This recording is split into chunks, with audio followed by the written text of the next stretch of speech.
Well, welcome. Good afternoon. What a beautiful day.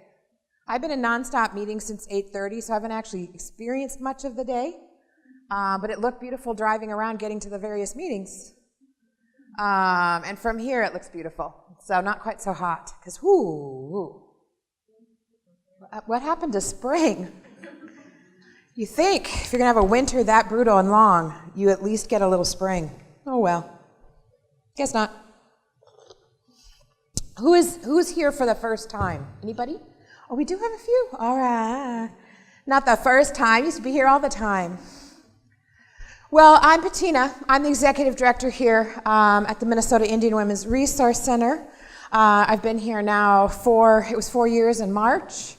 Wow, which has gone by super, super fast.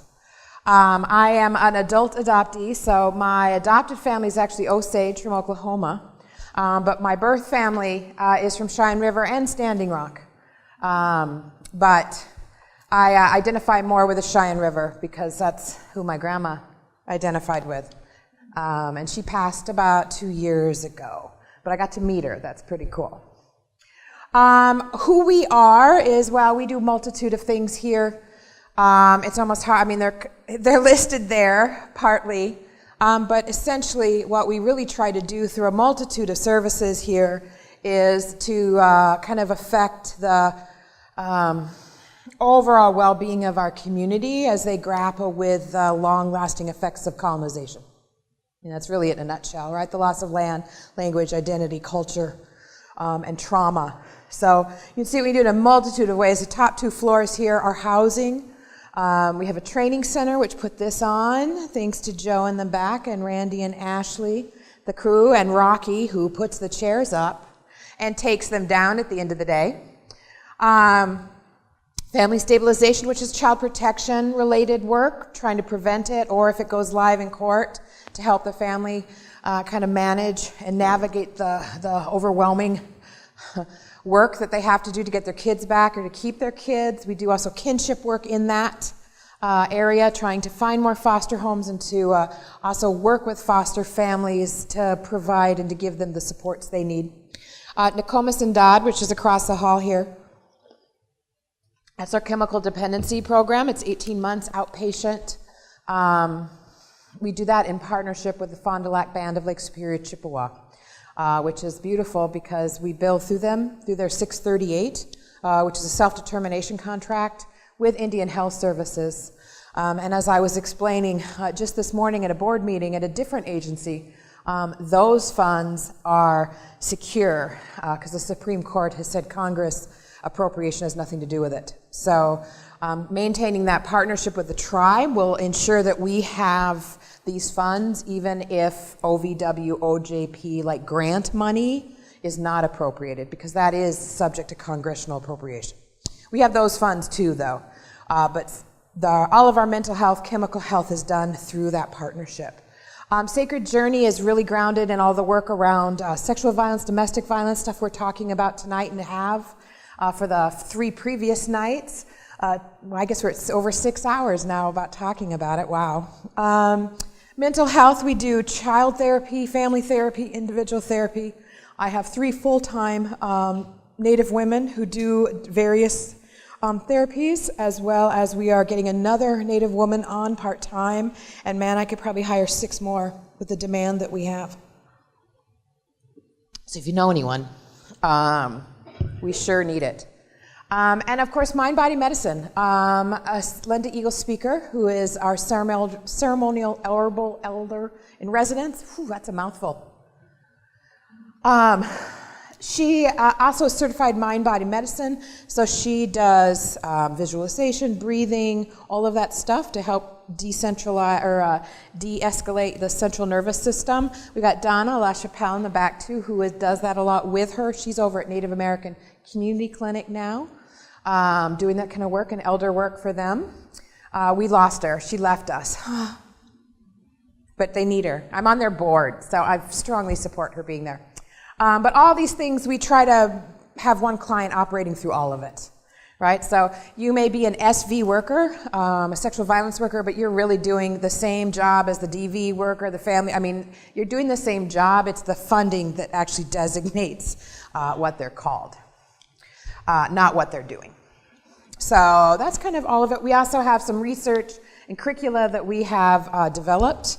Shattered Hearts kind of put our name on the national landscape because we did the first report looking at commercial sexual exploitation in the Native community.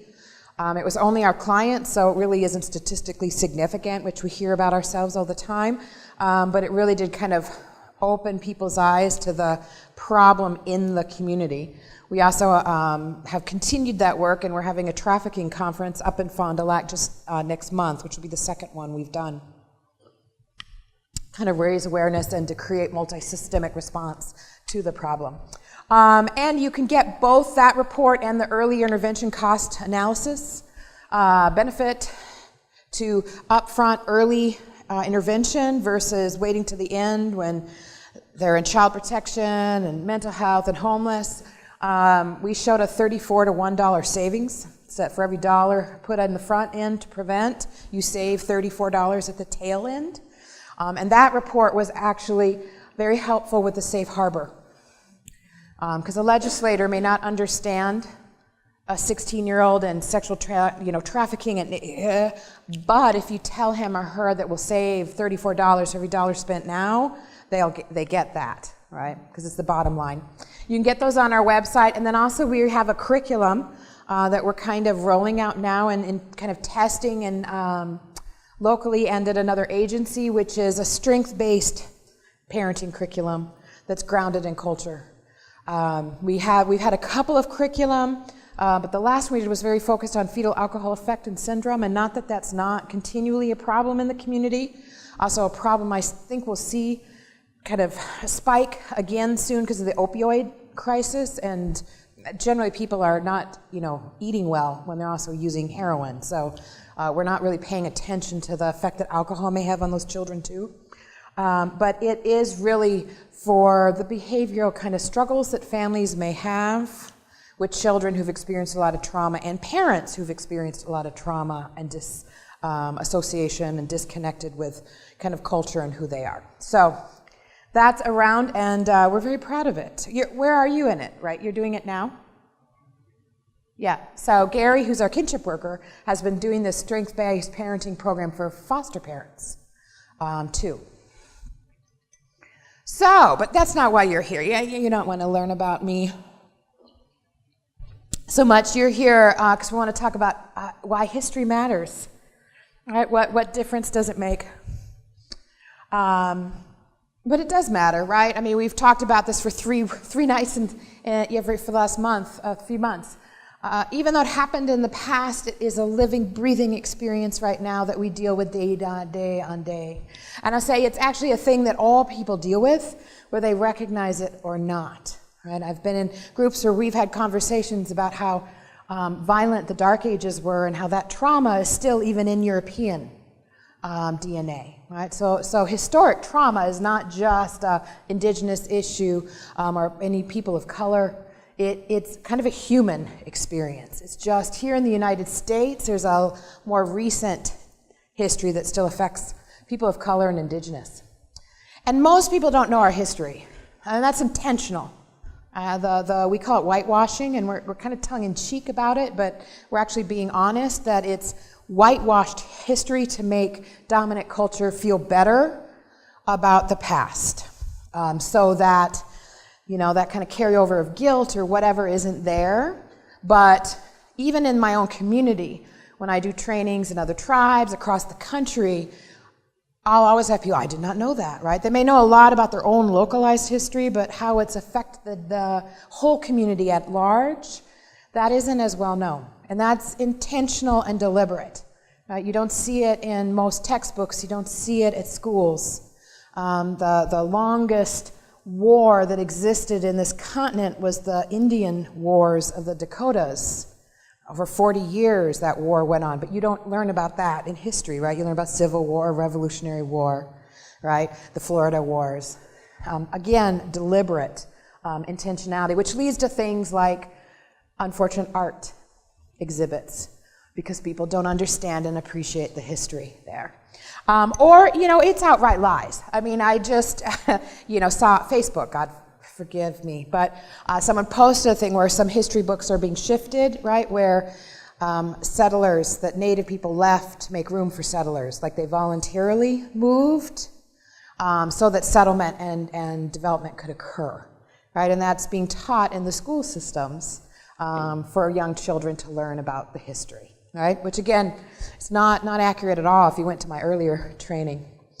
But if you're going to work with a community now, or even just to have an understanding as to why do we have so much problems at Little Earth or in the community, right? Why are opioids such a problem now?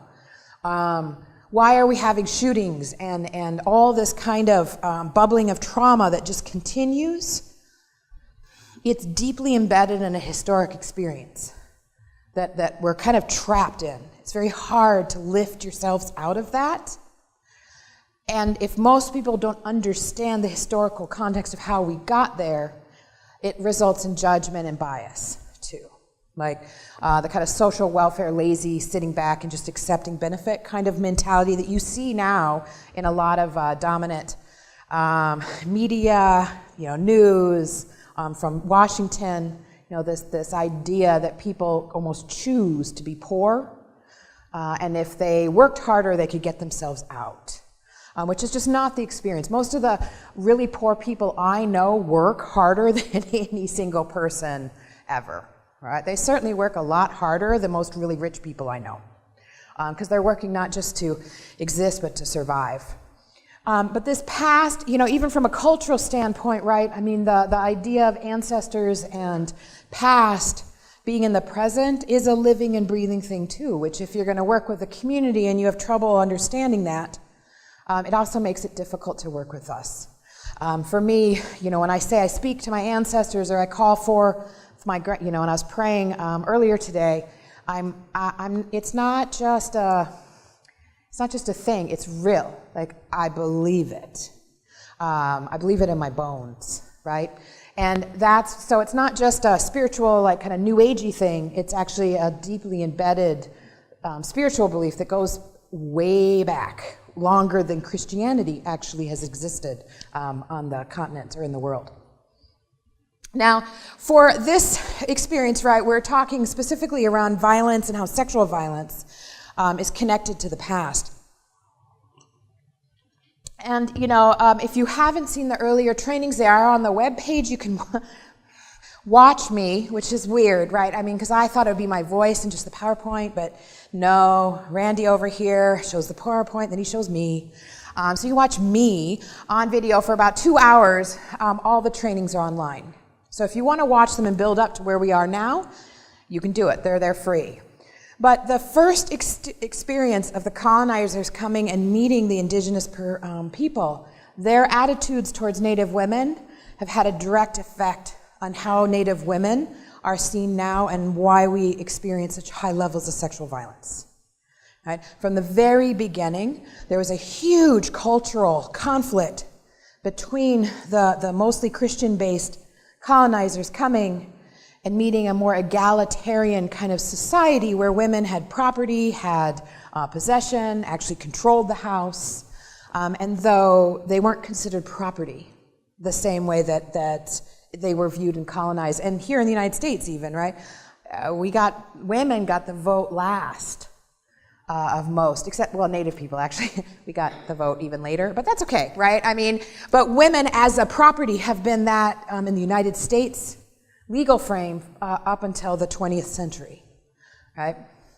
And so we're at a point now, after going through all of these eras, which we went through in the past 6 hours of various evenings, from colonization all the way through the 40s and 50s of termination, at a point where I don't know anyone in my community who hasn't been directly impacted by violence. I don't know a single person.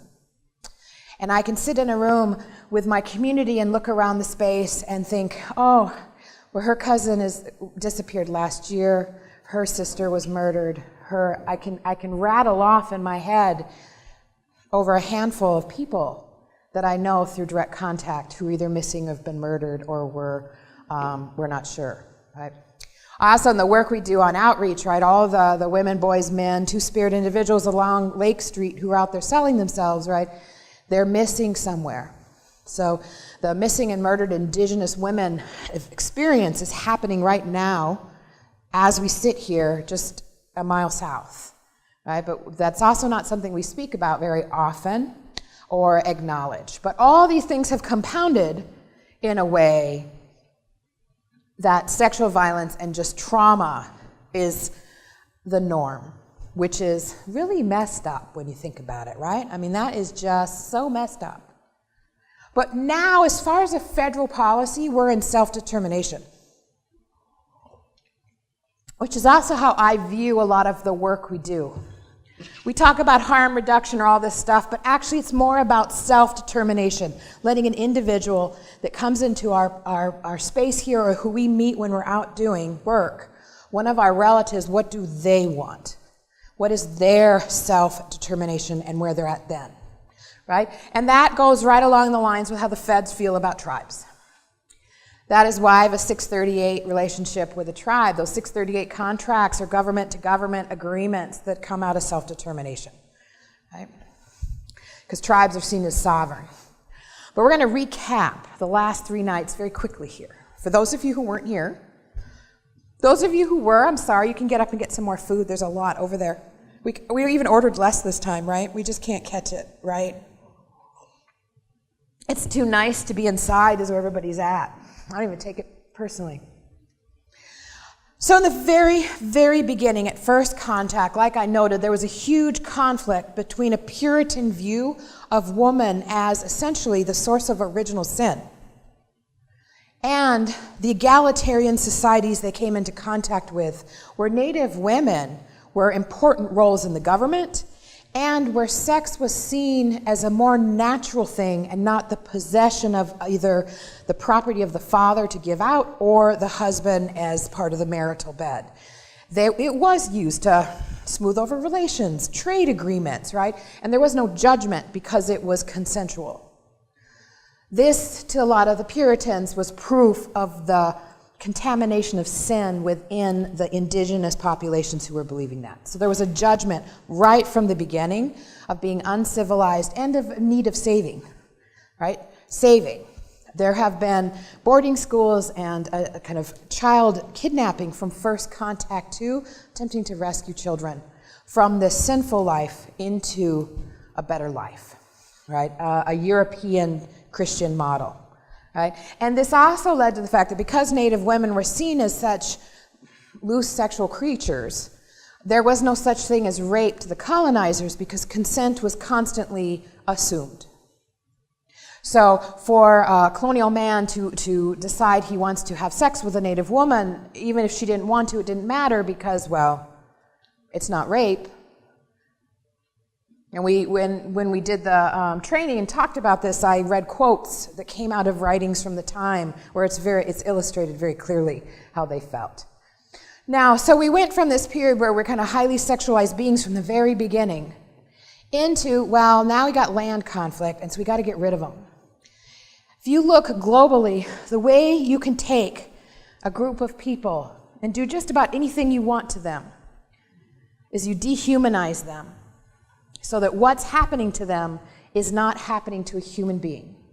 And so we see a movement from highly sexualized women into breeders and uncivilized and animals, called outright animals, in order to allow for removal. So that the forced removals where tribes were moved west was seen as civilization and manifest destination, right? I mean, the Christian conquering of the country to spread that across, that this land was given to the Europeans by their God. So going from this kind of highly sexualized whore to a ferociously violent animal, and that because women in particular were so resistant to civilizing their behavior, that they were actually preventing the progress of civilization by giving birth to all of these more animals. Right? But this isn't just an American experience, right? We see this across the world with indigenous communities everywhere.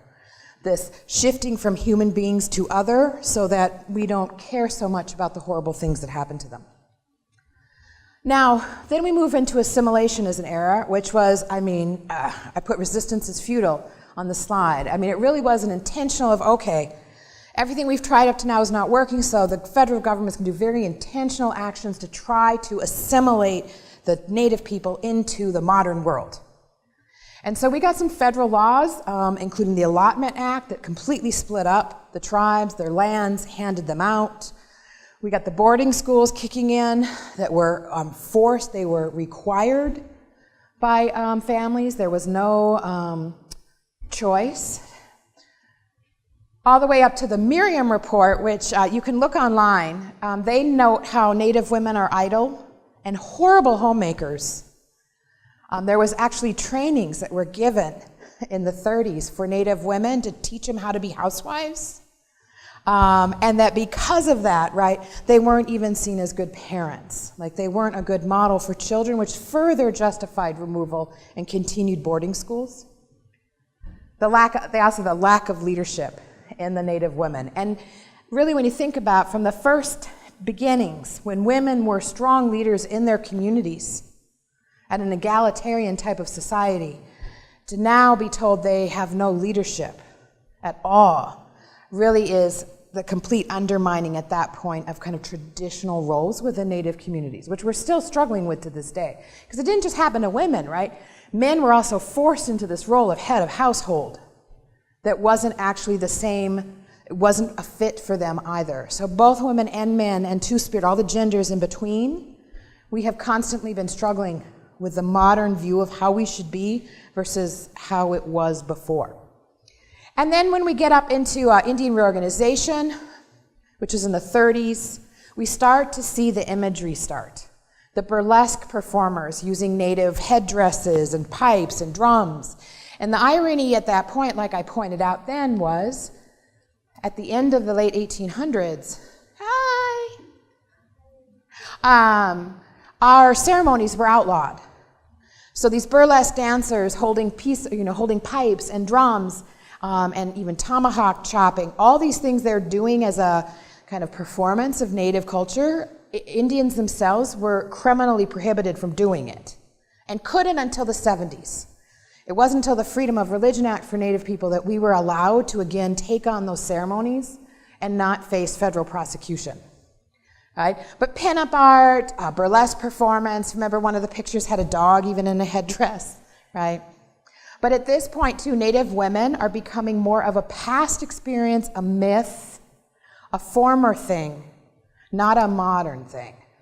So we're being dehumanized still in a different sort of way and becoming more of a caricature or a cartoon that people can take on as imagery, right? Which continues even today, right? Then we get through termination, which was, through the 50s, the federal government was going to terminate all tribes. Nixon, bless his heart, Watergate, whatever, actually stopped that, right? President Nixon really was a champion for Native people. He had other problems, but if it weren't for him, there would most likely not be the tribal governments that you see now, because they were on their way out under federal policies. But we looked at some Valentines from the same era, right? If you recall, and you were here, the misappropriation was continuing with imagery and kind of stereotypical mocking behavior happened, right? So, how about us be Valentines, me no squawk, right? With two little kids dressed in Indian clothes, right? So again, real Native people are not being represented anywhere, but you can look and find kind of caricatures, costumes, cartoons of Native culture interpreted through a non-Native eye everywhere, right? Even in entertainment. And we also, in the 50s into the 60s, hit the intense level of child removal. More children have been removed by social services through the 50s, 60s, and 70s than all of the eras of child removal and boarding school before them. So in 30 years' time, more children were removed under best interest child welfare practices than if you add all the children that were removed for boarding schools all the way to first contact. Right? A lot of people don't realize that. They look at the boarding school era as thousands and thousands of Indian kids being taken and disappearing, but actually social services have removed far more children and continue to in this day than even in the boarding schools. Because a lot of the cultural differences were viewed as bad parenting. Things like having extended family raised children, which is common in a lot of indigenous communities across the globe, because it pretty, from my perspective, my kids spend a lot of time with my parents, my husband's parents, because the mindset for me is I do not in myself have all the teachings and information that my children need to grow up to be successful adults. I have to pull in my elders and others in order to ensure that they have a good upbringing, otherwise I'm a bad parent. But it flies in the face of a more ethnocentric, nuclear mom, dad, kid family, whereas if I'm giving my kid away, I'm a bad parent because I'm abandoning them, right? So these kind of cultural differences and misconceptions led to a lot of children being taken and adopted out to white families. We joked or talked about the fact there are Jewish Indians out east because the Jewish community were targeted for their coloring because it matched more closely Native kids, and so maybe you didn't even have to tell them they were Native. And they just grew up thinking they were Jewish, and then hopefully found out later, well, actually, no. Right? But the idea was erasing that cultural connection and identity was the best thing to do for children. And assimilation through adoption, I just had a conversation earlier today where we were tongue-in-cheek, and I say this as an adopted person, right? That in a lot of the private adoption for money world, I don't see much difference between that and child trafficking. Based on the amount of money that's going on and the lack of really true screening, or looking for family who want to take the kid even if that individual doesn't, right? But it's a big business, and it's seen altruistically as providing a home for unwanted kids. But most unwanted kids have a lot of family who would take them had they known. But that's not how we operate under adoption anymore. Now, civil rights movement in the 60s up into the 70s, wow, women were an active role again. You saw them at Alcatraz. You saw Native women. Sasheen, what was her last name? Somebody tell me. From the Oscars. Feather or something, wasn't it? Was it Little Feather? Yeah, Little Feather, I think. The individual accepted Marlon Brando's Oscar. If anybody remembers that? And she accepted his Oscar because he was making a statement against the conditions that Native Americans were experiencing at that time in the 70s. Right? We also had the longest walk from San Francisco to DC. We had all of the occupations at federal buildings, including locally here, which is also where AIM, American Indian Movement, right? Go Aimsters, found the record showing that Native women had been sterilized by Indian Health Services. And in fact, that full-blooded women were actually targeted. So, and that was into the 70s, right? I mean, that's, I'm standing in front of you as somebody born in 1970. So in my lifetime, we had federal actions against the community to eliminate and to continue genocide, essentially what that is, right? Because those sterilizations were done without their consent or knowledge. And of course, appropriation continued. I had to put the picture back in, right? I mean, who doesn't love Cher, right? Bob Mackie for Cher in 1973, right? We got Valentino for Vogue, and that's Raquel Welch, right? She was all the news in the 70s, right, 80s. She's still a beautiful woman, right? Then we had pinup girls here. And I'm sorry, the dot moved. And of course, that's a J.C. Penney ad for swimsuits, talking about Indian summer. They're over on your far left. And then up in the top is another fashion shoot in the 1970s for Vogue. Right? They did a whole series on kind of American Indian. It's funny, though, when you look at the picture up in the upper left, there's kind of a confusion there, right? It's not just appropriation of Native, but I would say there's African-inspired patterns in there too. I mean, it's kind of a mesh of just indigenous stuff from all over the world thrown on these women. But we put some face paint and braids, call it Native American, right? I mean, Cher still wears it, right?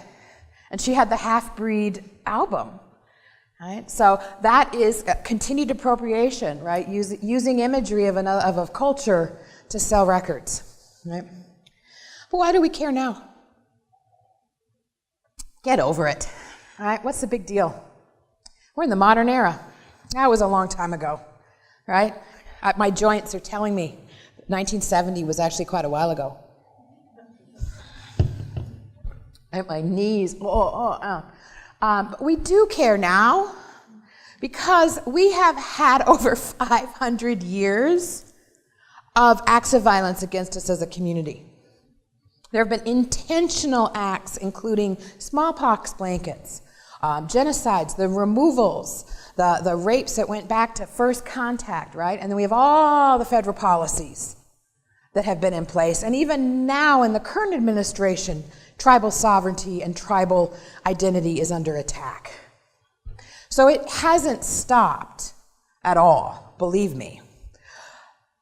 The fact that when the shooting occurred at Little Earth and 6 people were shot, there was no response from any government. The crisis people did not show up like they did in North Minneapolis when there was a shooting. No one came from mental health services from the state to help out. No one came. That is continued intentional acts against a community based on kind of, I would say, bias and misinterpretations about kind of value and whether you are a deserving person of services, right? But all of these things really have continued to be about erasing Indigenous people. Because at the core of everything is the fact that all land we stand on is stolen. All of it. Even reservation land is stolen because it's federal land. It's not tribal. It's federal for the tribe's behalf. So every square inch of land on this continent is stolen. But, right? Makes you feel a little icky. But it's the truth. I mean, and it just is and is. It doesn't even have an effect on me anymore. I mean, it just is. It's just how it is. But it has had an effect on our community because it's easier if we were gone. Even now, it would be easier if we were gone than for us to stay, because we're a constant reminder of a very painful and not that distant past, right? And for us, historic trauma, you hear that a lot.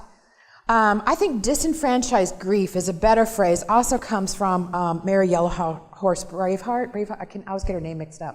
Dr. Braveheart. And disenfranchised grief is this idea that you don't have the right to feel bad about something.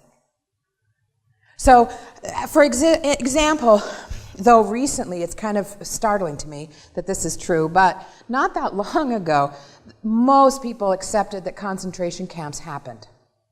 Most people believed and understood World War II. They saw the imagery, saw the horror, and had no doubt that the Jewish population, as well as other communities, Poland and others, experienced a huge trauma at the hands of another government. They've had the ability to grieve, right? You would not go to most cocktail parties and be like, I don't see what the big deal was. I don't know. Why is there that museum in Washington? Why do they need that museum? That was a long time ago, right? The society has accepted the fact that the Jewish population and others who experience those traumas have the ability to grieve and be acknowledged for it. However, that has not happened for the Native community. Most people don't know that Fort Snelling was a concentration camp for the Dakota people. That's not taught in our schools. Right? But we are a skip and a jump away from another concentration camp where people were held against their will and who passed and who were treated poorly. Right? And even though it's in the past, right, it was felt intensely in the present when we had that fiasco with the art. That was a total example of the history of the past, living and breathing in the movement. Yes, the hanging was a long time ago. relatively speaking. But the fact that people put that up and didn't even think twice about it is where you see this kind of disenfranchising of the ability of the Dakota specifically to grieve, or for the community as a whole. And then for us, trauma is normalized. It's not an if, it's a when. And that's the message our children hear from beginning, right? Whether directly or just on the side. Right? I represent, Congressman Ellison was here earlier to talk about the opioid crisis, and Dr. Stately was telling him how he grew up here. He grew up in this community, and he used to be able to get on his bike and drive to, Hiawatha, Minnehaha, drive all the way down, drive all over the city, and then come home for dinner. Our kids can't do that now. They can't jump on their bike and drive down Cedar to Lake, right? Not without being exposed to violence, needles, prostitution, all sorts of ills that are dangerous. So most of our kids are stuck inside so they can be protected, which doesn't protect them from the violence that may be even occurring inside the home, from the trauma, right? So it's normalized though, right? People, unless you're living and breathing in it, you don't even see it at all. And which leads to the invisibility. Though I'll be honest, in the last week or so, I've hit a point where I'm going to push back against people who say, well, the Native experience is just invisible. I'm going to say it's not invisible. I think the Native experience is painfully visible and intentionally ignored is where I've got. Because the information has been out there for too long with too many people outside our community, and yet it just gets worse. So it's less about invisibility now, and it's more about painful visibility that's ignored, which is disenfranchised grief, right? Which causes trauma, which we get just stuck in this kind of loop, right? Just swinging and swinging. And a lot of the policies and procedures, I use the white supremacy word in a group. I tend to do that when I'm in government. I use my lighter skin to the advantage, because if I was darker and I said that, there'd be a different response. I don't quite know what to say when I do it. But I had a meeting later with an individual from Hennepin County who's fairly high up in the structure of the hierarchy, and she was very uncomfortable with my use of the word white supremacy. I was like, but wait a minute, you operate in a system, most of which was created in the 40s and 50s, right? Well, yeah. I said, who ran things in the 40s and 50s? White men. Women's lib wasn't that long ago, right? And so, yes, you have policies and procedures embedded in a white, mostly middle-class male perspective that are still perpetuated. And those policies and procedures are never going to fit in communities of color or marginalized communities, because they don't come from the same goal, they don't come from the same place. They just don't, right? But those policies and experiences affect us in the way we get funded, in the way we're visible in the media, all of that. And it increases vulnerability for more exposure, including sexual exploitation. Because unfortunately, and I've said this before at other of these trainings, is we have a lot of individuals out there who may be selling themselves. And like I told Congressman Ellison, unless there's something better for them, what are we rescuing people from? What are we getting them sober for? What are we getting them out of the streets to do if there isn't anything? Why are we doing it then? Right? There has to be the after effect. There has to be some hope, some kind of goal. Otherwise, I told them, I said, this sounds crude, but maybe they're better off high and disconnected from what their reality is right now. That may make you uncomfortable, but if there's not something else, what are we rescuing people for? And so we look at vulnerability kind of from three separate layers. This came out of our Shattered Hearts report. Big society, neighborhood, and then family, friends, right? In other, if I go out into the suburbs to a family where they have had a fairly privileged, I'm not saying wealthy, rich, but fairly privileged, they haven't had a lot of trauma, right? Just your basic stuff, maybe a few divorces in the family, right? You're normal people. The family is usually the strongest core that kind of provides some strength, protection against kind of outside forces, right? Absentee parents, right? You know, too much video games, get blamed for all sorts of stuff, right?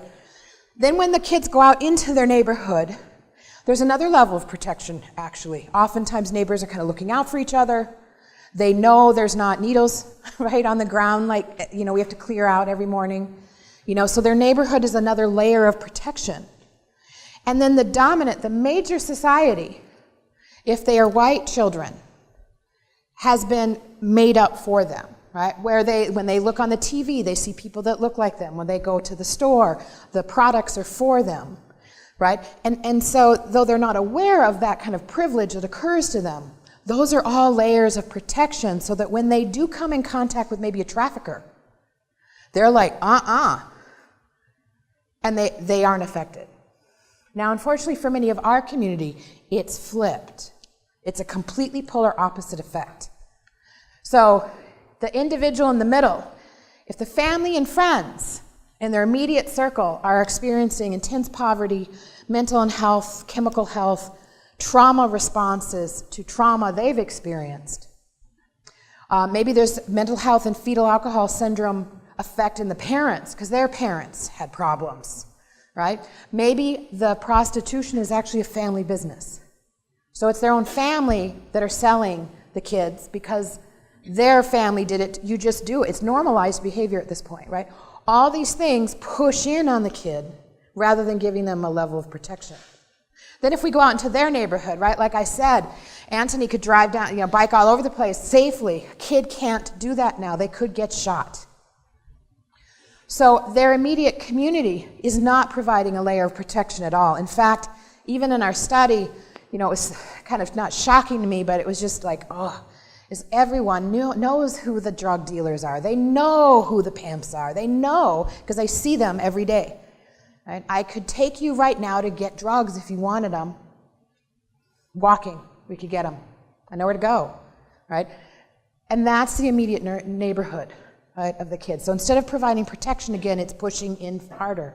Then when you add the outside, right, when you've got things like genocide, reservations, removals, right, when you've had this historic effect on the entire family, right, when you have kind of a media glamorizing of sexual violence, which you don't have to go very far in TV, music, videos, where violence is glamorized nowadays in an intense way. Money is a proof of success, right? Which flies in the face of a lot of indigenous values, right? I'm Lakota. To us, giving is wealth. To keep things is not. But if I haven't been raised traditionally, right, I see people with stuff, I want stuff because they seem to be doing better than I am, right? So it flips that kind of culture on its head too.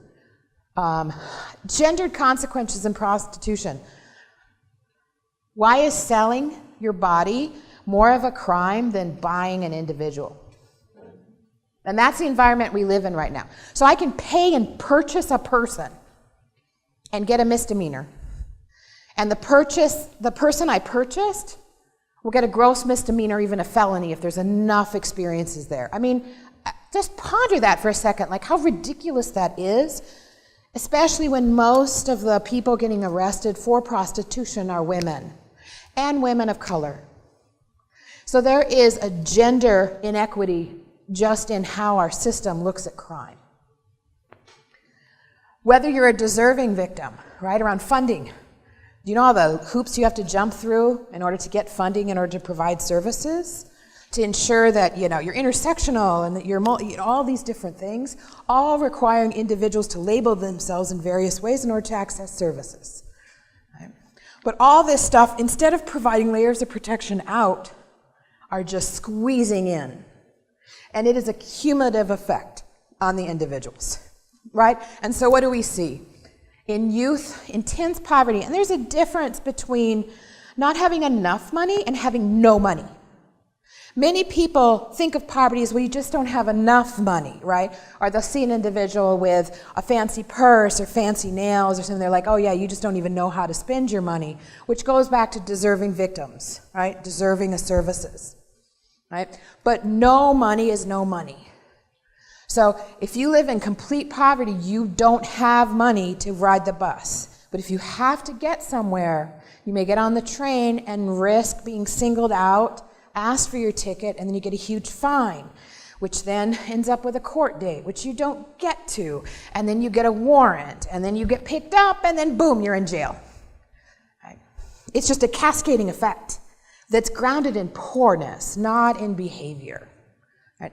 I did a training for the 4th District Hennepin County judges a few weeks ago, and they were very excited about this new system where they text people their court dates. They're like, do you know, it has dropped no-shows by 30% in all communities but Native, and we don't understand why. I'm like, okay, let's tease that apart a little bit. You're assuming they have a phone. You're assuming it's their phone. You're assuming they keep the phone for the entire duration of your court, which can be months, right? Those are presumptions that are not true in a lot of the population. Or the number they're going to give you is their pimps, who's controlling their phone anyway and doesn't care if they miss their court date, right? I mean, there's a reality there as well. And it's like, oh, yet just last night, I was informed that there was a judicial talking circle with the Native Community at Division of Indian Work, and one of the things they held up is, yay, is now we can text you your court dates, right? I'm guessing they didn't tell everyone that the improvement has not been shown to Native people. At least that's what all the judges told me. I don't know what the court staff told the group last night, right? So even these kind of ideas of how to fix things may apply in the general population, but don't, because you don't understand kind of the underlying effects of no money, how that affects people, right? Distress, drug, alcohol abuse, right? I used to practice law. God help me, I'm still recovering from that. I'm a recovering attorney, but I did nothing but ICWA cases. And I'll tell you, I'm kind of ashamed to say that there were many times I was very frustrated that it seemed that I worked harder than my clients to get their kids back. You know, I was driving all over Little Earth trying to find them to get them to their court date, right? But one day in particular, I was very frustrated with one of my clients because she'd relapsed. She was so close to reunification, and she relapsed. And I was sitting at my desk and pondering the termination petition that was in front of me now, annoyed because I'm going to now have to go to trial on a termination of parental rights, which is a hard case, right? You're losing, or else they wouldn't file it. You're already losing before you get in the court. And someone was having a birthday. Someone asked me, do you want a cupcake? I was like, oh yeah. Now mind you, at the time I was trying not to eat sugar, which is a constant for me. I've been trying not to eat crap for 50 years now, right? I mean, from the time I can be aware of how good sugar is, I have been wanting it. So I was like, oh yeah, sure, it's a special event, I'll have the cupcake. And I stood there at my desk and looked at the cupcake and thought, oh my, wow. I can't say no to a cupcake. It's a flour, sugar, butter thing with frosting. I have 2 cars, a 3-bedroom house. I live in the country. I have a huge backyard. I'm married. I have great income, not a lot, but I have income. I have 2 healthy kids. We go on vacation every year. I have all this stuff, and I can't say no to a cupcake, but I can judge a woman who's about to reunify with her kids, knowing that she cannot provide the same level of stuff that the foster home did, knowing that she's not sure where her housing will be, not sure how she's going to feed them or provide for them. I would use too, right? And I looked at that and I thought, wow, I can't say no to a cupcake, but I'm going to judge her for not saying no to crack or cocaine or whatever, right?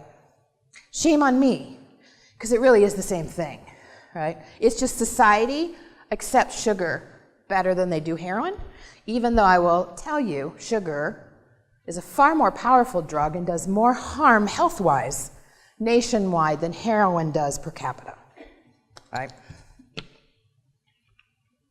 But the drug and alcohol use, right? An escapism. Run away, kids that run away. Maybe they feel they don't want to be sold. Maybe they don't want to be a burden to the family, right? Maybe they see them struggling and think it'd be better if they weren't there. Maybe they're in foster care and they don't want to be there anymore, right? So running, very common. And the thing which is very ironic about children that are in foster care, those of you who know, what happens to them when they run? What's the response of the system to a runner? It's a penalty. It's punishment. They get cited, they get warnings that if they do it again, they'll be thrown in detention. They get thrown in detention. They're prohibited from seeing their family. They're prohibited from having any contact. Right? They are punished for exhibiting, which is really a trauma-responsive behavior, which leads to just more running. Right? They've shown that no one cares. Right? Physical abuse, foster, right? And this not having a connection to your identity, which is very important for young people of any sort, right? Everyone struggles with it, but for a Native person pulled from their family and who's grown up in trauma, it's even more intensified, right? Then you look around your family and friends, right? If I had a crisis, I have so many people I could call right now who would help me, who would let me move in, who would give me money, who would give me a car, right? I know so many people. Many of our community don't, because everyone is the same level of extreme poverty as they are, and so they don't have the same kind of safety nets that most people take for granted. Because most of you, right, have at least someone you could call, right, who would show up, pick you up, right, give you some money. Many don't, right? And the absenteeism, right, as well as generational trauma. Then you see the neighborhood, right? We talk about food deserts. Over 55% of Native people who are eligible to work are not working, right? It's hard to be excited about a job at Burger King, right? When you need to work at least 2.5 minimum wage jobs to get a 2-bedroom house or apartment, right? There's a sense of futility in that kind of employment, right? And so criminal activity makes more sense. Right? I can make a lot more money selling drugs and selling people than I can working at Burger King. And if I'm facing eviction, I can go out to the man camps and make $3,000 pretty quickly to address the crisis. Right? So if nothing else, I mean, this extreme poverty, people talk about resilience. Oh, it's okay, Shar. Building resilience. I just want to tell you, that word at this point now makes my blood boil instantly, because we should actually be talking about creating systems where we don't need to be so damn resilient to begin with, right? I mean, come on.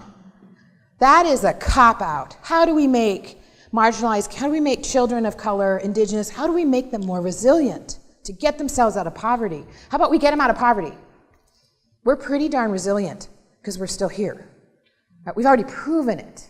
Right? We're not going to be a TV success story of the month, right? We're not going to be the NFL player whose crack mom threw him away and yet he's now a star, right? That's the resilience so many people talk about.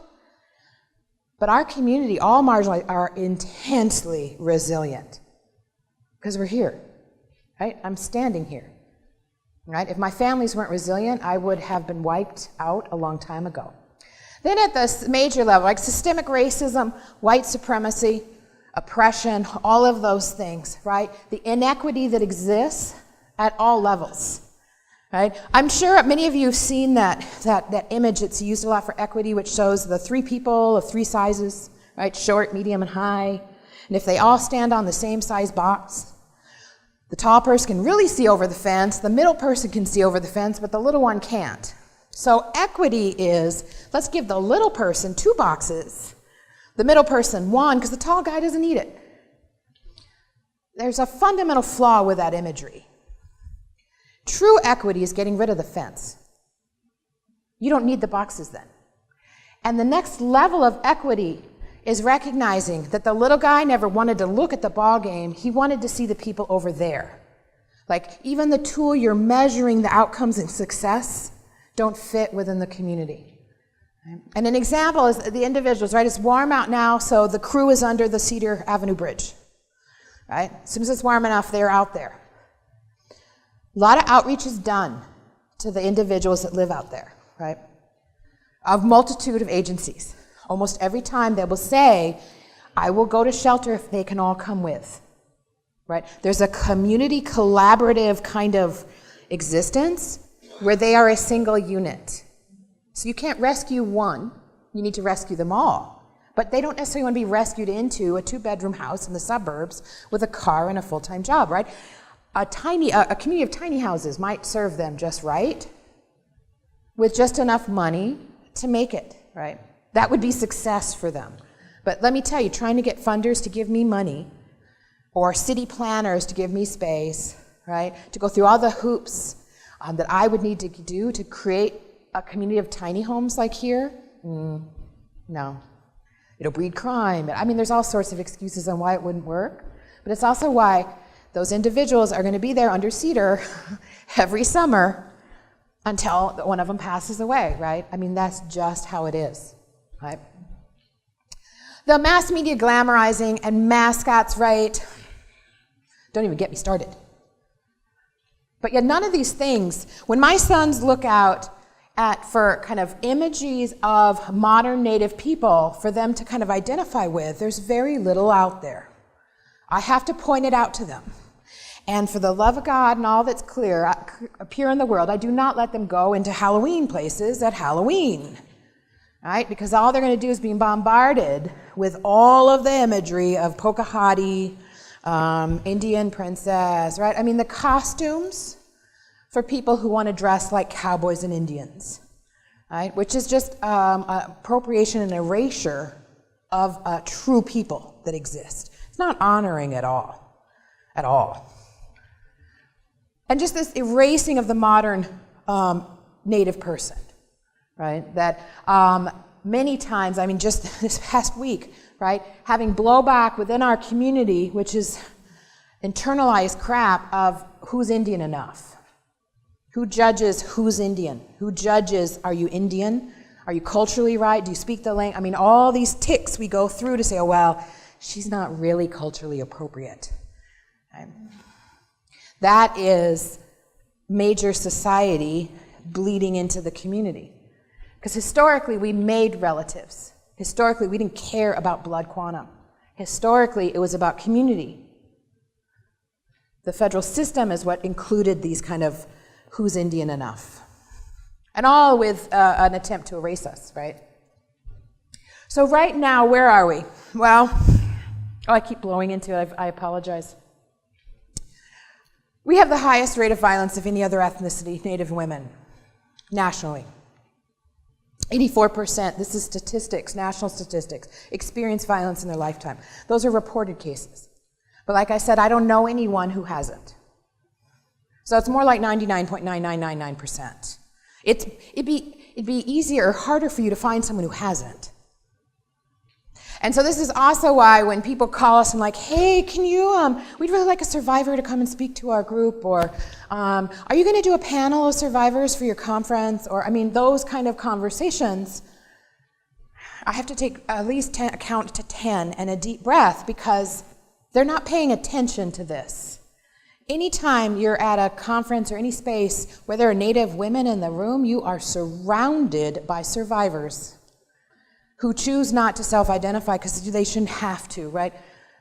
My trauma is not your business, nor do you have any ownership of it. I shouldn't have to open my soul and spill my guts for you to feel bad enough to see the trauma that the community has experienced for generations. Because if I do have to do that, there's something wrong with you, not with me. And that's why here, that to identify as victim or survivor is not necessary. Because most don't. Because it's normalized, right? It's not a trauma, it's just day to day. Right? 3 times more likely for sexual violence, 2/3 attacked by non-native.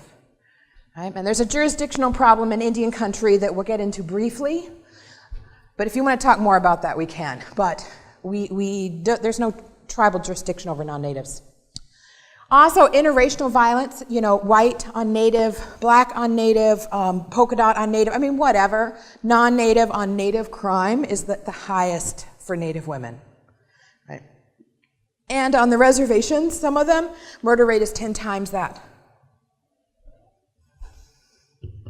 So it's if instead of when. And all of this helps perpetuate that. Right? This is just doing a Google search. Just do image search, Native women. That's all you have to do to find these kind of images. Because they're so prevalent out there. In fact, the girl in the middle there is Native. Right? She's a Native American model. But she is buying into what she needs to present herself as in order to be marketable. Right? Which is a highly sexualized woman in a headdress, which we've had multiple conversations, and I'll include tonight, are completely inappropriate for a woman to wear, and certainly to wear in that manner. Here in Minnesota, just so you know, it's not national, right? We're about 1.7% of the population. In 2013, we were told that about 75% of all the juvenile trafficking investigations involved Native women or Native youth. That along Lake Street, which is what the 3rd Precinct serves, in 2017, their arrests for prostitution, a third were African American, a third were white and other, and a third were Native women. Now, I want to point something out, too, about Minneapolis. The 3rd Precinct separates immigrant Africans from African Americans. So the white and other also includes West and East Africans, as well as any other community. Latino, Hmong, Karen, all of the different populations that are in the Minnesota area, that's included in the third of the white and other. Okay? So a third African American is truly African American. They're very unique that they separate that way, but I respect that they do, because there is it recognizes a significant difference between West African immigrants and an individual who's grown up in the cities for generations and were here as an effect of slavery, instead of just judging it by skin color, which most places do. How about Indian country? Well, like I said, Oliphant versus Squamish out in 1978, the Supreme Court decided that jurisdiction over non-natives isn't an inherent right for a tribe. It's not, an inherent means it's always been there. The irony there is basically what the Supreme Court was saying is, well, there weren't white people here before first contact, so there's nothing inherent about having jurisdiction over them. It's only by virtue of colonization that they showed up, and so tribes didn't have a long history of judging white people because they weren't here. Well, when 85% of the crimes are committed by non-natives, that means tribes themselves can't prosecute those crimes. And if the federal system won't, or here in Minnesota where there's some state jurisdiction won't either, that's why we have all these unprosecuted crimes. And we know they're there. Because 2010, the GAO office, which looks into how the government's doing, they found that in those 4 years between 2005 and 2009, 67% of sexual abuse cases were declined by the FBI. 46% of assaults were declined by the FBI for prosecution, right? And for human trafficking, just last year, they did a report and found that none of the federal agencies are tracking the race of the victim. So the issue of missing and murdered Indigenous women that's all over Canada is not something we even know. We know it's here, but no one's been tracking it, so it's completely erased in data. So it's just now getting to the point where people are starting to want to track. They can tell you the race of the perpetrator, but they're not tracking the race of the victim. Or we're misraced, right? We'll often be tracked as Hispanic or other or mixed or white, depending on our appearance too. So yeah, I found this just a few days ago on Pinterest, actually. And I thought this is exactly it. It's not about invisibility. It really isn't, because that's easy to say, right? Then it's just about raising awareness. But the more meetings I sit in with state officials and county officials and federal officials, it's clear to me they know the problem, but they're not doing anything about it. So it's a painful visibility that they're ignoring. Because where we are right now is we have the highest rates of out-of-home placement in the nation here in Minnesota. Our children are being removed at a rate of the 70s before there was federal law to prevent that from happening. We have the highest rates of out-of-home placement, dropouts. We have the highest rates of juvenile justice involvement. We have the highest rates of death by law enforcement, which usually startles people. But the study that shows that African American males have such high rates, the same study, if you read it clearly, also shows Native men actually have a higher rate. It's just there aren't as many numbers because genocide has been pretty effective.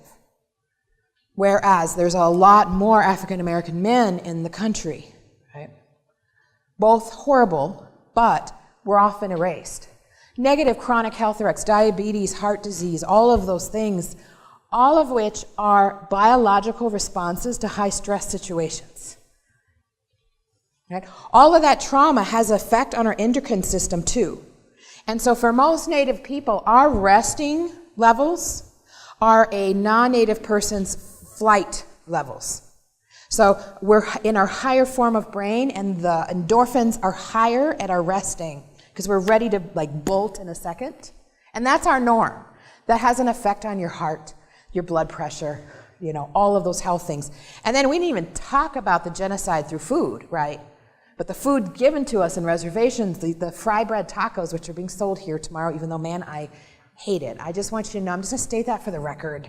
I hate selling fry bread tacos because they're so bad for people and they're not indigenous foods. It's reservation foods. It's foods that were given to people who had been removed from their natural food sources that kept them healthy, right? Fry bread. Anyway. Tastes good though. I know it's so good because I like diet or donuts a lot, and that's just fried bread with sugar because I'm addicted to sugar. Completely. Opioids, right? We have a huge opioid problem right now. More people are overdosing in the 3rd precinct in the Native community than anywhere in the country. I met with producers who were doing a story on VAWA yesterday, and when I told them that, they were startled, even though one of them is Cherokee, writes for Indian Country Media, and had just done a story on the opioid crisis in tribal communities. She had no idea, right? We've been at that level for years. The state has known about it for years.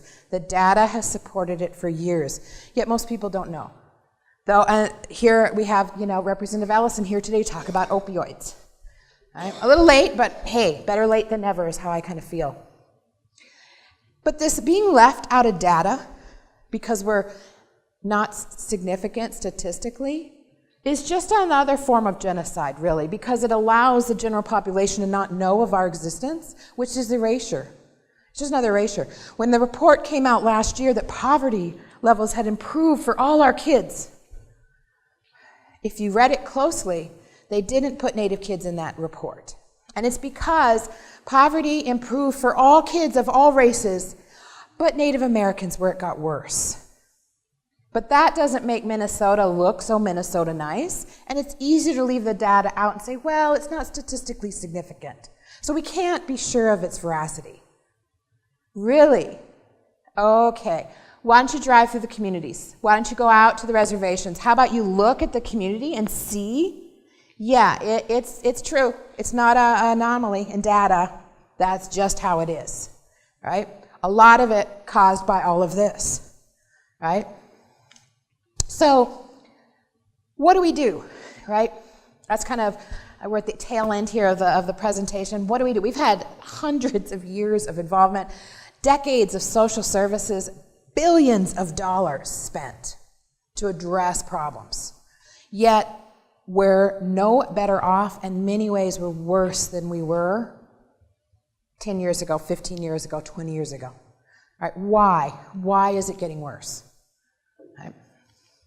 Well, I kind of had an epiphany a couple years ago when I went to South Africa. Because I met a lot of South Africans down there and saw the indigenous colonized experience that had been there.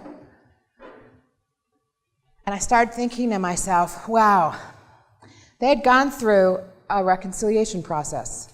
Not perfect, but it had an effect on the South African community in that they had hope that the society had heard their cries during apartheid. And I ask you for social workers, right? What is the fundamental belief at the very beginning of any trauma when you're working with an individual? If you tell them it didn't happen, can they really heal? That's the whole basis of Me Too movement, right? Believe the victim. Because if you don't believe them, they can't heal. Well, what if an entire community of people are not believed or acknowledged? Can we really be surprised at the conditions we're seeing right now in our community members? If no one has ever acknowledged the trauma that the community has felt. How do we really heal? I'm serious, right? How do we? Right? When we're constantly told we're statistically insignificant, we're constantly not included in data, when equity means a small fraction of resources come here because you only have 2% of the population, right? True equity would mean, because all of these effects are higher, that we would have the highest percentage of funds come flooding into our community. That's never happened, right? And it won't, because people will complain, right? But I truly believe that truth and reconciliation are completely overdue in the United States. That all of this money thrown into resources is fundamentally flawed because the people in charge of the resources don't necessarily truly believe they're deserved. And so they're a fraction, they're a pittance of what's really necessary to solve the harm. Because there has been no acknowledgement, right? We had one tiny one. President Obama, actually, in a separate bill that had nothing to do with Native people, put in a little paragraph acknowledging. No fanfare, and for most of us, that did not count. That's not reconciliation at all, right? But to have the government acknowledge the trauma they've caused to Native people, and then to have it flood out to all the communities that have been impacted. But we were here first because we were here since time immemorial. We've never not been here, right? So the impact on us is primary. But, right, we're smaller. It actually wouldn't take that much to have this kind of reconciliation process here. And we have examples, right? South Africa is one. There's a lot of need of improvement, right? I met a woman, Shirley Gunn, who her imprisonment, torture, birth of her son, who was then tortured as an infant in front of her, all of that going on for 18 months, even though she never admitted anything, became one line in the reconciliation report, right? Shirley Gunn and her infant son were tortured while held in captivity, right? To her, that wasn't true reconciliation. So we have all these examples, Australia too, and Canada. What if we had a true reconciliation process that was grounded in a desire to learn the truth rather than to deal with litigation like Canada? Canada had reconciliation because the church went to the government and said, we're being sued, we're losing tons of money, help. So the Canadian government stepped in to help. It was based in a settlement of legal. Also flawed, deeply flawed. But reconciliation also means the truth is told in the schools, that history books are accurate, that the entire nation knows the full truth of the country, and not the whitewashed version.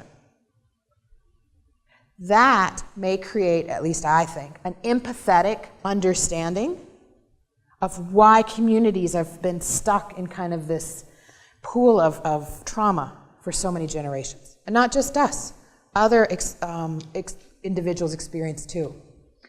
But what can you do, right? I get asked this, and I'm now at the point I'm like, I don't know, man, I don't know. First thing, recognize any time we're used in sports, in satire, if you see imagery, that's not cool, that's not okay at all, ever, in any form, right? It erases us as real people. We become an it. We've been dehumanized through this imagery that allows for all sorts of horrible things to happen to us. It also prevents us from telling a true story because these images become what everybody expects or thinks is native. And so when we try to tell the truth, this other message has already been saturated everywhere else, and then it's very hard to get people to believe it, right? And stereotypes breed exploitation, because from the very beginning, Native women have been sexualized. That has compounded for 500 years to the point where now it's a fetish. You don't have to Google very far to find very unpleasant websites just about Native women, right? We hear incidentally through women we hear about, that we work with, right? And there's no true healing. When I am a caricature and a toy, cartoon, then I'm not a human being that's even given an ability to heal. So all of this, not okay. Even if a Native person says it is. Right? I will challenge that Native person whether they know the full history of this country.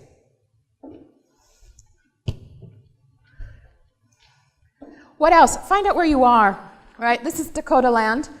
I'm a visitor. These are not my ancestral lands. I am also an immigrant in a way when I live here. Right? Whenever you go anywhere in the continent, who was here first? Find out, and at least say a little prayer in your head, thanking those individuals for having been there first. Right? Because the ground is literally saturated with the DNA of people who were here before. The trees have that DNA in them because they grew out of the ground where these individuals lived, had children, had lives, died, were buried, and the cycle continued, right? So you can at least honor that fact. And talk about us in the present. Studies show that when people are asked about Native people, they start referring to cowboys and Indians, like in the 1800s, the removal. I mean, no one ever brings up a modern Indian. And they're all over the place, right? There's a bunch in the room here. I work with a bunch, right? Some of us are tall, short, skinny, fat, right? Light skin, dark skin, blonde, blue-eyed, curly hair. I mean, we're all over the place, right? We're doctors, lawyers, teachers. We're all sorts of things, right? Amplify us whenever you can, because we're only 2%. In some places, we're even less. We have no political voice at all. If all of us joined together and voted for the same person, it wouldn't matter. And they know it.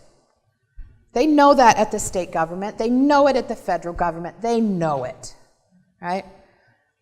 So the only way we can have a political voice is when it's amplified by others around us, where it can make a difference, right? If a bunch of white people went to the state capitol and said, "What are you doing about the Native population here?" they would listen because their job is on the line. When I go, I get sympathy and empathy and, oh, we're going to do better, but they know in their core, no matter what I do, I can't get them reelected or unelected, right? I don't have the numbers. So also in social just education, right? Every year I have to call the school. It's a good thing they know me and like me. Otherwise, they'd probably have a negative effect for me. But yeah, my kids' middle school loved Custer. Every single year I had to call the school and ask, why is he being asked to do an exercise on why Custer is a hero? Do you know who he was, right? He's not a hero, right? But curriculum is still there. I'm just the one outlying parent who they kind of, you're right, we'll do better, right? But still the same book that they're using, right? Also, and this is, thank you for coming here, right? If you're not Native, or even if you are, I'm amazed that people come and listen to me to be honest.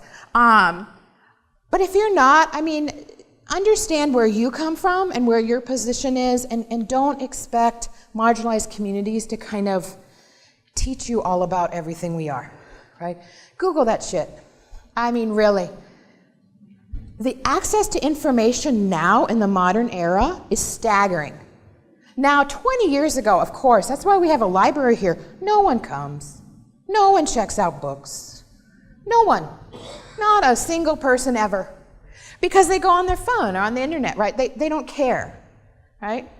It is so easy now to know what's going on. And you can tell pretty quickly if it's a legitimate site or not, right? You're intelligent people. Ceremony, prayer, all of those things, culture, have meaning.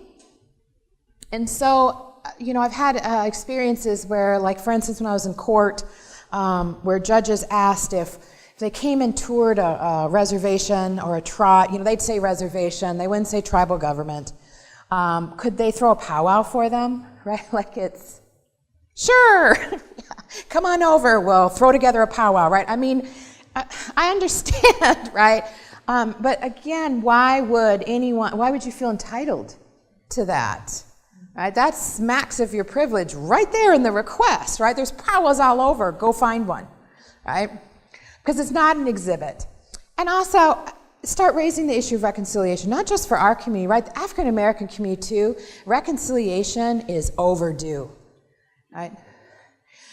They erased the native people so they could have land, and then they used the slaves to build up on it. That is the history of this world, of not just the United States, right? That is across the globe. I have no emotional response to it because it just is. But recognize that, right? Because history has power. Words have power. And own your own power, because many of us have been marginalized to the point where we really don't. We're just that voice. I'm the one people are like, oh, here she goes, right? But maybe if I say it enough, someone will respond. Because, yeah, we're all over the place, right? It's kind of Native Americans today. From Sean Sherman, right? The chef who's building his, I don't know, does anybody know when his restaurant's going to open? Down by Minnehaha, right? Indigenous pre-colonial chef there, right? There's no fry bread on his menu. Canoeing, right? Babies, graduation, all of these things, right? We are very robust and different. But we're all kind of the same, too. Right? And urban versus reservation, we're all relatives. And so, in conclusion, this is kind of awkward because I wrote a spoken word piece to give to Do It Ignite, which is mostly white people. I'm going to be honest, it's my friends from high school do it. It's a 5-minute speech. They canceled it. And so I showed this to a friend of mine who is a publisher just to get her opinion. She's going to publish the poem. So I'm going to be a published poet, which is hysterical because I'm not a poet at all.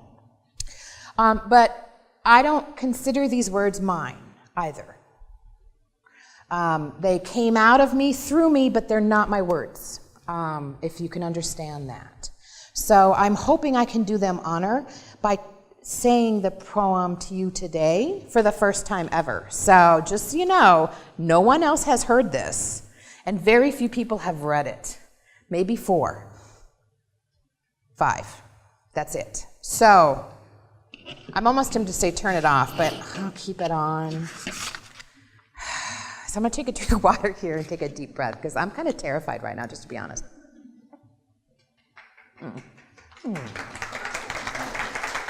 That is very kind. So I'm going to have to, right?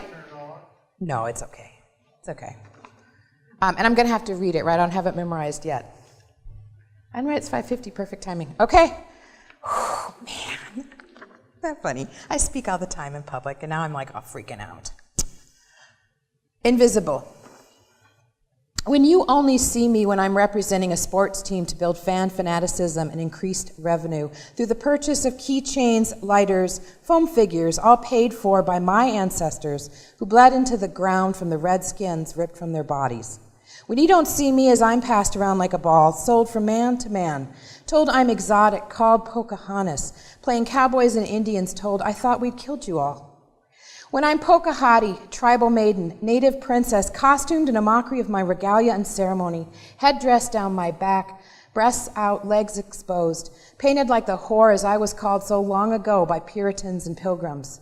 When my children walk through your businesses and through your world, unable to see their relatives or modern community represented anywhere, trying to find a place amongst the sexy native princesses and braves. When you learn I'm Native American, American Indian, Indigenous, how much are you? You don't look Indian. And you tell me about your distant relative, a Cherokee princess. When I'm statistically insignificant, inconsequential, invisible, left out of history books and textbooks, stories of genocide and forced removals and rapes and murders, summarized and invisibilized into tribes left to make room for the settlers. When genocide has been so very effective, silencing my collective voice, robbing me of my political force, cutting my numbers to fractions of percentages. When I'm disruptive in your classrooms, disrupting your graduation rates, disrupting your expectation I graduate on time and assimilate into a workforce, measuring my success against middle-class goals grounded in dominant cultural norms of acquisition, wealth, greed, capitalism. When you strategize and politicize on ending achievement gaps, trying to increase reading skills and early childhood interventions, blaming me for failing in a school that does not understand me. When I'm terrorist and troublemaker, preventing progress in my fight to keep oil and water from mixing, fighting for fresh water for all future generations, standing rock solid against the overwhelming military presence while I am shot with tear gas, rubber bullets, and freezing water, when our children and elders were taught where to cross the water to safety in case the National Guard invaded, opening DNA scars from memories of times not so long ago, Wounded Knee, Sand Creek, countless other massacres where cavalry rifles caught our children and elders with their bullets. When I inject needles under my skin, using a false medicine to try and numb the pain of being removed from my language, my culture, my identity, using heroin and drugs like a modern-day smallpox blanket, wrapping myself with a false and deadly protection against the blinding cold of hopelessness. When I am high or strung out on your streets and in your alleys, a nuisance, inconvenient reminder of stolen land saturated with the blood and bones of my ancestors, and on which you built your homes and businesses, calling your city council member, your police, your legislators, and demanding they remove me, again, ripped from the land I'm part of. I am still here. I do not accept your mocking and exploitive stereotypes. I do not need your validation, assimilation, and I do not want your pity or rescue. I'm still here, resilient, significant, persistent, reclaiming my language, my culture, my identity, and wrapping hundreds of years of survival and resilience around myself, throwing the blankets of deficits, disparities, and distress off my shoulders, off my language, off my culture, off my identity, throwing them so far away they do not land anywhere near my children. I am not invisible.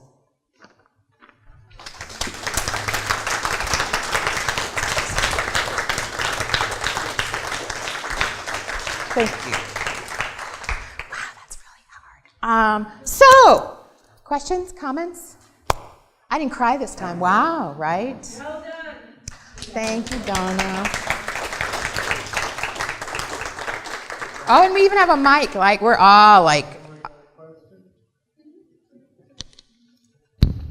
after that? Are you kidding?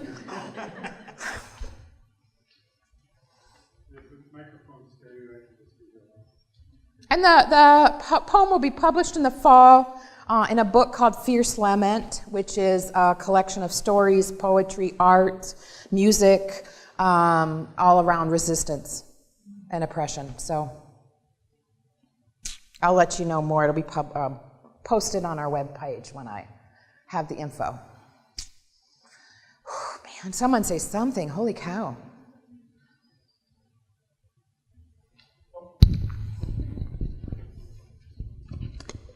Oh, I think something is what you just shared with us sums up everything that you said before.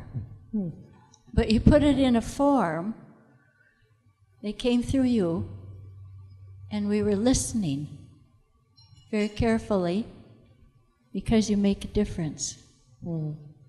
Thank you. Thank you. That's very humbling. Anybody else?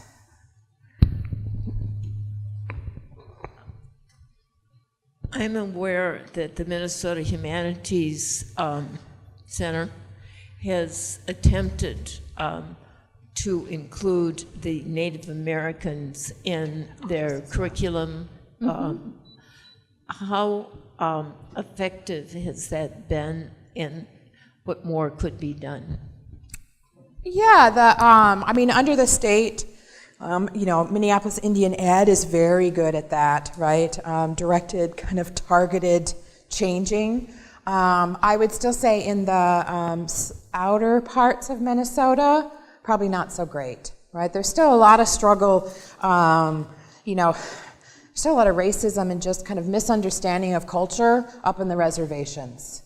Right, we see it very intensely, like with Mille Lacs right now, with their conflict over cross-jurisdiction and prosecution and fishing, and I'm sure Fond du Lac has similar problems, right? Anytime, I would say, kind of public lake fishing commercial use of what's a traditional thing for tribes and has a treaty protection is going to create conflict.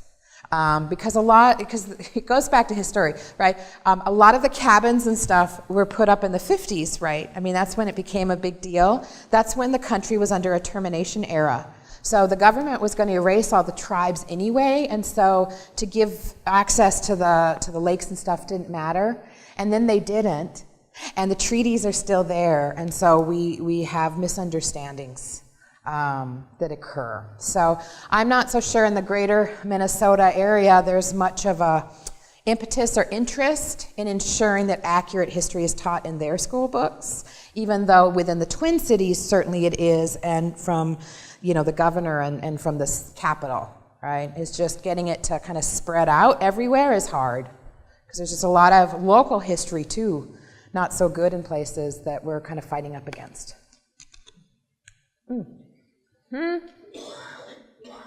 She has a follow-up. Follow-up, Randy. Sorry.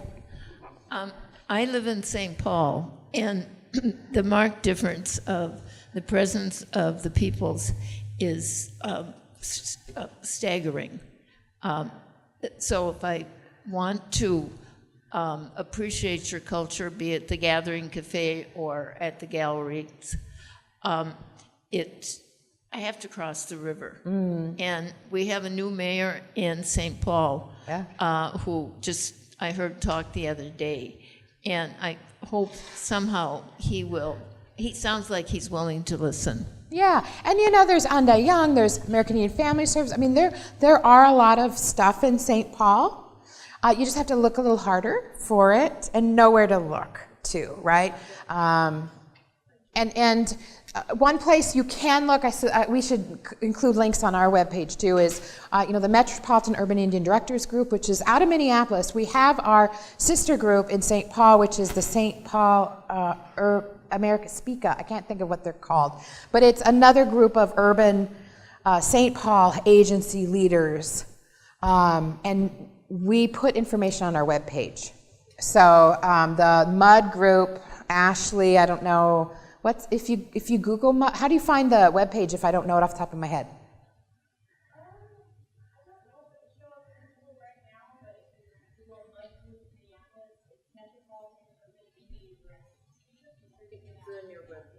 We'll make sure that info's on our webpage too. Yeah.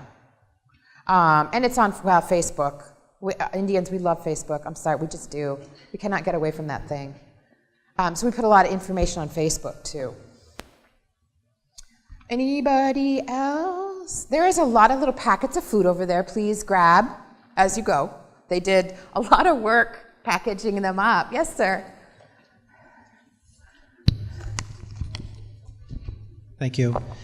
If a religious community was interested and willing to take part in truth and reconciliation work, would you think Absolutely. that is appropriate? And what would be first steps that you'd recommend?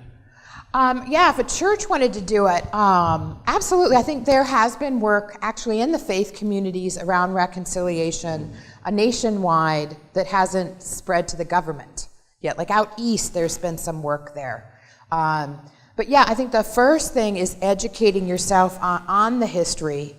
And I think there has to be some kind of work without Native presence too, of kind of recognizing the history the churches have been part of and kind of working through that as well. Because I think that is hard for some faith-based people with a Christian to learn a lot of the harm that has occurred in indigenous communities from a faith perspective, right, in the name of God. Even, when we looked on the first day, Columbus, right, the horrors he created on that island and against the people, he said he did in the name of the Holy Ghost. He did it in I can't think what the three. I'm sorry, forgive me, I'm not Christian, so I'm struggling with what the phrases are, and that's there too. But also on the flip side, the faith communities were ones who reached out and helped way before the government did. So there are there's kind of a weird dynamic that just kind of exists there. But I think churches should, and I think it is grounded even in most principles that exist in faith. Certainly New Testament stuff, from what I know and remember. Anybody else? Well, I thank you so much on this beautiful day, right, that you came and spent it with us. We will probably do this again, I guess. I don't know. It's keep your thoughts too. I know some of you have been following along with Kateri. I don't want to give many details because I'd like to tell my staff first, but I did meet with St. Stephen's board over lunch today to begin kind of negotiations. And all I will say is it has moved from gifting the property, which was kind of the message in December, to now they're going to sell it to me at a pretty high rate. So I've got another leap of fundraising that I have to do in addition to the $400,000 roughly of repairs and et cetera. So yeah, I want to give details to my staff first because they're very interested, invested, and I'll be doing a blog. We'll publish it, post it on our Facebook and on our webpage so that everybody knows kind of where we are, next steps. I'm still processing, quite frankly, the meeting that happened. If you can pray, right, if you do that, however you do that, that would be helpful. I hate to use the give our land back argument, but you know, it worked for our medicine garden, right? Our medicine garden up here, when there was a tree there, we had to pay to remove it when it became damaged. But then when we put a medicine garden there in its place, the city let us know that, oh, that's actually city property, and we can't do that. And so we have had a 25-year partnership with Faegre, who do their law clinic here every Wednesday, and they swooped in, and after a year of negotiation, and finally, literally, I'm not kidding, going to the city and saying, are you really going to steal their land again? They let us buy it back. So it is now our land, and they only charged, I think it was $4,000, so it was a nominal amount. But yeah, we had to buy our land back from the city. Again, right? Whatever. But that's our medicine garden. If you walk out in the parking lot, you see this kind of, the rocks are no longer painted, but in that corner, those are medicines that are tended by elders and our elder in residence, Linda Eagle Speaker. Okay? All right. Please grab food. I'm not kidding. Grab food. And thank you very much. Yay!